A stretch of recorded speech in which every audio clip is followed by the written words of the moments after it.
Bonjour David Okit, Bonjour, Aloha News. comment tu vas? Ça va? Et toi? Ça va, tranquille. Tranquillement? Alors merci déjà de m'avoir invité chez toi, dans ta demeure. Avec plaisir. Aujourd'hui on va parler justement de ta carrière Ok. et on va parler aussi du changement parce que nous on s'est vu il y a 2 ans et on se revoit là et c'est un autre David Okit que je vois et que j'ai envie de découvrir. Est-ce que tu peux me parler justement pour resituer le tout, c'est comment tu as commencé le rap et l'évolution que jusqu'à j'ai signé ce fameux clip où tu as signé en maison de disque. J'ai commencé, j'avais 6 ans. Tu vois, quand je dis j'ai commencé, c'est-à-dire mes premiers pas, donc l'écriture, j'écrivais déjà, je faisais des petits textes comme ça, freestyle rappé. Je regardais un peu comment les rappeurs américains ils faisaient, les 50 Cent, tout ça. Et j'essayais de faire la même chose, tout ça. Quand j'avais 6 ans, je faisais des petits textes en français, tout ça. Parce que moi, j'étais quelqu'un, si tu veux, quand j'étais petit, j'étais très précoce. Je jouais à la PlayStation, j'avais 4 ans déjà, je savais jouer à la Play. À 6 ans déjà, je savais déjà, t'as vu, gratter un peu quelques freestyles et tout. J'ai commencé comme ça. Après, si tu veux, j'avais le foot aussi à côté. Tu vois, j'étais vraiment un amoureux du football. Moi, je voulais faire carrière, tout ça.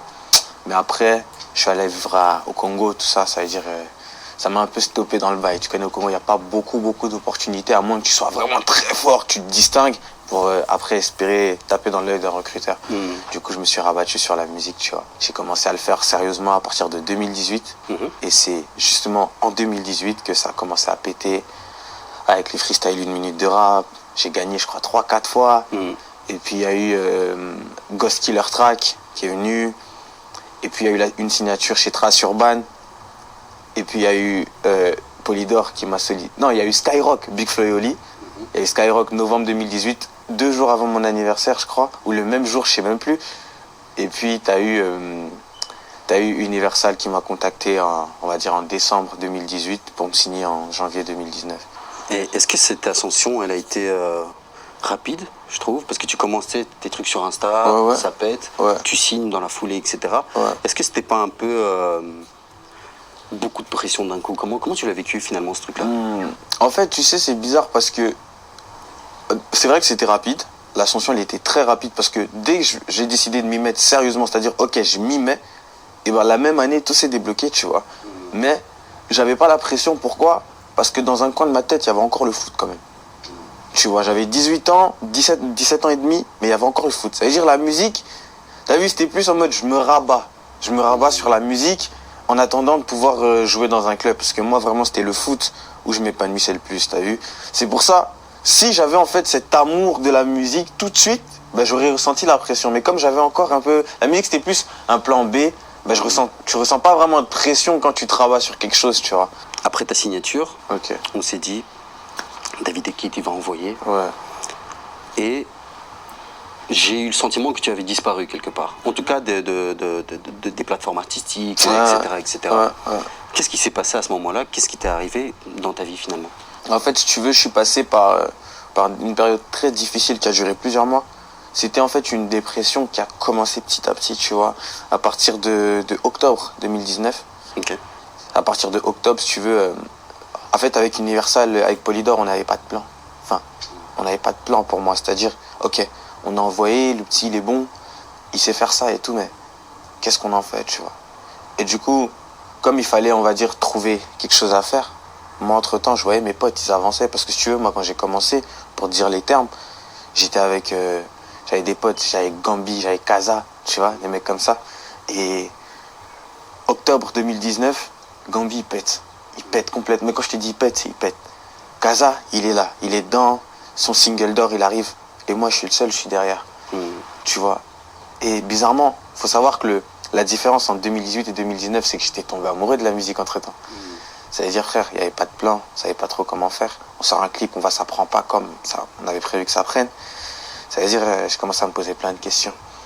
Et entre-temps aussi, j'avais si tu veux, quelques trucs à côté, au niveau de la famille, au niveau aussi de ma relation à l'époque, tu vois, ça se passait pas très bien, frère. En fait, j'étais en train de chuter.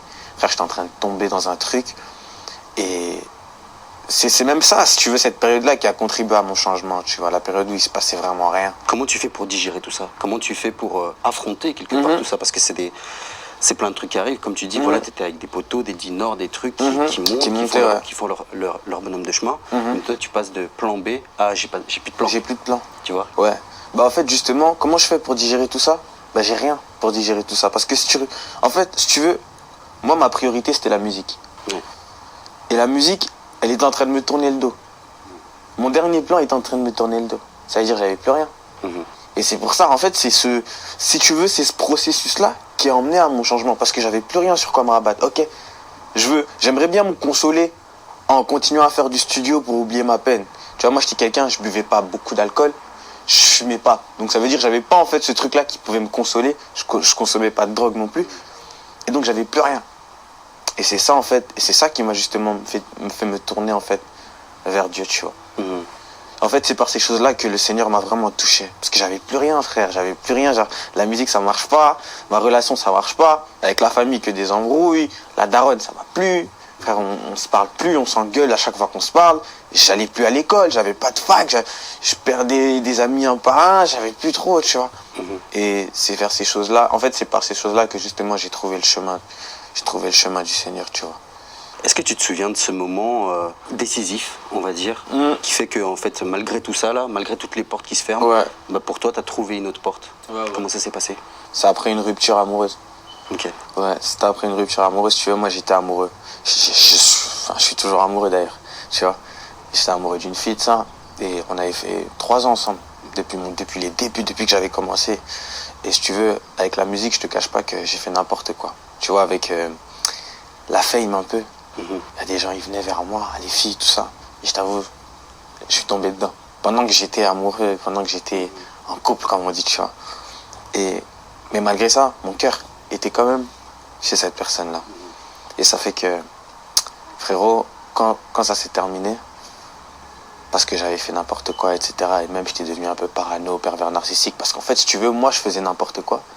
Et comme je faisais n'importe quoi, j'avais l'impression que les autres aussi faisaient n'importe quoi. Je sais pas si tu vois ce que je veux dire. C'est moi, je fais n'importe quoi. Et comme je me fais pas choper, je me dis, non, si moi je me fais pas choper quand je fais n'importe quoi, ça veut dire que toi aussi tu fais n'importe quoi. Et tout ça, ça a conduit à une rupture amoureuse et ça a été vraiment le déclic par lequel, en fait, les portes se sont ouvertes pour moi. Dans le sens où, après ça, si tu veux, il y a quelqu'un qui est venu, qui m'a beaucoup aidé. Il y a une personne en particulier qui a, de manière spirituelle, a ressenti ma souffrance. C'est comme si un jour, tu parles à personne et il y a quelqu'un qui vient t'envoyer un message en te disant, écoute, je sais que tu souffres. Je te l'ai pas dit, je te l'ai pas fait comprendre, je te l'ai pas fait entendre. Elle m'a dit, écoute, c'est Dieu qui me le dit. C'est vrai que c'est fou de dire ça à quelqu'un. C'est Dieu qui te dit que je souffre. Comment ça, c'est Dieu qui te le dit? Il me dit, Dieu me dit que tu souffres. Dieu me dit que t'as ça, t'as ça, t'as ça. Et c'était vraiment ça. Je me suis dit, ok. Et elle m'a dit, écoute, moi je te propose une solution. Il te reste que ça. Et si tu optes pour cette solution-là, tu verras que ça se passera bien. Ça veut dire, moi, au bout d'un moment, et il faut savoir qu'à cette période-là de la rupture amoureuse, j'ai commencé à devenir presque alcoolique. Frère, je buvais tout le temps. Après, je buvais pas des gros trucs, mais c'était une accumulation de petites boissons, des petites bières, des petits rosés par-ci par-là. En fait, je me saoulais à petit feu comme ça, tu vois. Je devenais fou. Et quand cette personne-là est venue m'aider et m'a présenté Dieu, m'a présenté Jésus, ça a été en fait, il y a eu un processus. Ça s'est pas fait d'un coup, mais ça a été un léger processus qui a dû durer 2-3 semaines pour que, frère, quand je commençais à prier, tout ça, chanter le truc. Comment tu as fait ce choix-là, dans le sens où des fois, il y a des gens qui viennent nous parler de la spiritualité, etc. À dire, vas-y, frère, vas-y, tu vois ce que je veux dire? Comment t'as fait le choix de se dire, vas-y, en fait, ce que le gars ou la personne que t'as contacté te raconte, je vais dedans, en fait. Tu vois. En fait, parce que j'avais plus rien. Tu sais, les gens, pourquoi est-ce qu'ils croient pas en Dieu? Parce qu'ils croient en autre chose. Mais moi, je croyais plus en rien. Parce que j'avais la musique. Et la musique était en train de me lâcher, ça marchait plus. J'avais ma copine. Ma copine, ça marchait plus. Ça veut dire les deux choses qui comptaient le plus pour moi. Je vais dire la vérité. Oui, il y avait la famille aussi. Mais quand t'es amoureux, on va pas se mentir. Quand t'es amoureux, t'es jeune majeur, frère, limite ta copine, tu l'aimes plus que ta famille, hein. Faut pas se mentir dans le sens où, pourquoi je dis ça? Les gens ils disent ouais la daronne avant les meufs. Mais frère, ta daronne elle t'appelle au téléphone, tu réponds pas. Mais ta copine elle t'appelle, tu réponds. Tu vois ou pas? Donc frère, moi j'avais deux choses auxquelles je m'attachais. On va dire je pouvais appeler ça mes dieux. Pourquoi mes dieux? Parce que c'était là où je plaçais toute ma foi et toute ma confiance. La musique et ma copine. Et les deux, ça s'est mal passé. C'est-à-dire j'avais plus rien. Donc automatiquement, quand la personne elle vient me contacter en me disant écoute, ouais, voilà, moi je te présente un truc, tout ça, je te présente Jésus. C'est pas comme si j'avais 1000 options. Tu vois, si j'avais quelque chose, j'aurais dit vas-y frère. Mais là, j'ai plus rien. C'est-à-dire, il faut bien que je croie en quelque chose parce que, tu sais, j'aime beaucoup une phrase qu'un jour j'ai entendue qui dit que la nature humaine n'aime pas le vide. Et même ceux qui ne croient pas en Dieu croient en quelque chose. Ceux qui ne croient pas en Dieu croient en la science. Mais il n'y a personne qui peut te dire je crois en rien. Tu crois forcément en quelque chose. Soit tu crois en Dieu, soit tu crois en la science, soit tu crois en quelque chose. Et moi, j'avais le vide.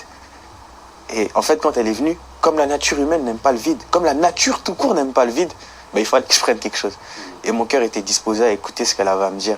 Tu vois.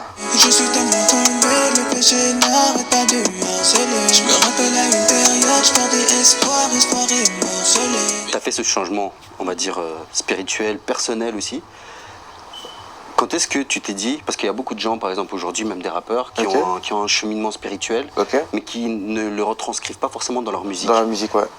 Moi, quand j'ai donné ma vie à Jésus, j'ai constaté une chose, c'est que j'étais allé bien au-delà du simple fait de croire en Dieu. Tu vois, parce qu'en soi, moi, j'ai toujours cru en Dieu. Je sais que Dieu a toujours existé. Mais là, c'était plus juste croire en Dieu. C'était avoir une relation avec Dieu. En fait, avoir une relation avec la parole de Dieu, tu vois. Et quand je suis rentré dans ce truc-là, si tu veux, dans cette relation-là, ben en fait, j'ai trouvé vraiment le sens de ma vie dedans, qui faisait que dans toutes mes œuvres, donc mes œuvres, c'est quoi? C'est la musique que je fais, c'est mon art.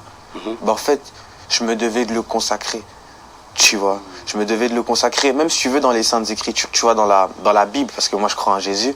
Tu vois, dans la Bible, il est écrit dans un verset, c'est dans 1 Corinthiens 10, 31, qui dit que vous mangiez, que vous buviez, faites tout pour la gloire de Dieu. Tu vois, et en réalité, pourquoi est-ce que je l'ai fait dans ma musique? Parce que ma musique, avant Dieu, c'était la chose qui comptait le plus pour moi. Mais sauf que, quand j'étais à 2 doigts de me suicider, quand j'étais dans ma dépression, je buvais trop, ben, il y a quelqu'un qui est venu, du coup, ce Dieu-là, et du coup, je me suis dit, mais attends, je lui dois tout. Parce que la musique, elle m'a laissé tomber.